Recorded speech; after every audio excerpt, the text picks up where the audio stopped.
In this video, I'm going to show you how to turn on airplane mode on your Android device. So you need to navigate settings for your device. Mostly you will find gear icon on your home page. So click on this gear icon for settings. So here you will see airplane icon. So if you want to turn on airplane mode, so select it to on position.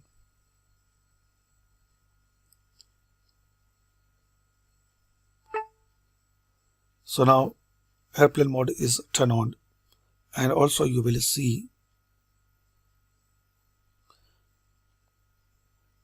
airplane icon on top, as we can see here. And if you want to turn off, so select to off position, select it to left side, and make sure when you turn airplane mode on, so you can't use your Wi-Fi or internet data.